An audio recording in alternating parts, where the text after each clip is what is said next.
RTE यानी शिक्षा का अधिकार अधिनियम के तहत निजी स्कूलों में कमजोर वर्ग के बच्चे निशुल्क पढ़ाई करते हैं। लेकिन राजस्थान के सीकर में अब आरटीई के पहले चरण के प्रवेश में कमजोर वर्ग के लिए 69,564 बच्चों की उम्मीद टूट गई है। आरटीई के तहत जिले में इस बार 78,184 विद्यार्थियों ने आवेदन किया था। इसमें से 55,565 विद्यार्थी पहले ही लॉटरी प्रक्रिया से बाहर हो गए, जिन्हें 22,219 बच्चों का चयन हुआ। उनमें से भी तय समय पर रिपोर्टिंग और दस्तावेजों की खामियों के चलते केवल 9,360 बच्चों का ही पहले चरण में प्रवेश हो सका।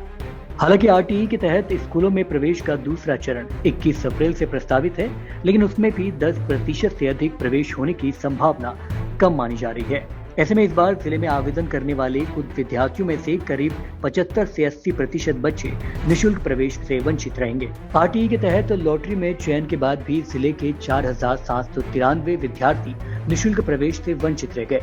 प्रथम चरण की अंतिम तिथि तक स्कूल में रिपोर्टिंग करने के कारण ऐसा हुआ।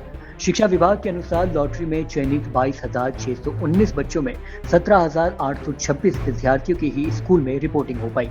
इनमें से भी दस्तावेज सत्यापन की प्रक्रिया के बाद अब तक 9,360 विद्यार्थियों का ही प्रवेश हो सका। आरटीई के तहत निशुल्क प्रवेश सबसे अधिक पिपराली ब्लॉक में हुए।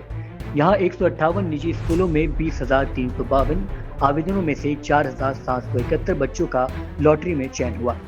इनमें से 3,376 बच्चों की रिपोर्टिंग और दस्तावेज सत्यापन के बाद 1,662 बच्चों का प्रवेश हो सका। इसी तरह सबसे कम प्रवेश नेछवा में हुआ। यहाँ 24 स्कूलों में 2,026 आवेदनों में 674 बच्चों का लॉटरी में चयन हुआ। इनमें से 515 बच्चों के रिपोर्टिंग के बाद अब तक 264 बच्चों का प्रवेश हुआ। आरटीई एक्ट के तहत निजी स्कूलों की 25% सीटों पर आर्थिक, सामाजिक और शैक्षणिक रूप से पिछड़े वर्ग के बच्चों को निशुल्क प्रवेश दिया गया। इनमें फीस के बदले राज्य सरकार स्कूलों को पुनर्भरण राशि देती है। केंद्र सरकार के प्रावधान के अनुसार निशुल्क प्रवेश कक्षा 8 तक होता है, लेकिन राजस्थान में इसे कक्षा 12 तक लागू किया गया। हालांकि सज्जन सिंह एडीओ प्राथमिक सीकर का कहना है कि आरटीई के तहत प्रथम चरण की प्रवेश प्रक्रिया पूरी हो चुकी है। दूसरे चरण की प्रक्रिया 21 अप्रैल से शुरू होगी। अभिभावकों से अपील है कि वे तय समय पर रिपोर्टिंग कर बच्चों का प्रवेश सुनिश्चित करें। इसके साथ ही किसी प्रकार की समस्या होने पर शिक्षा विभाग कार्यालय में संपर्क करें।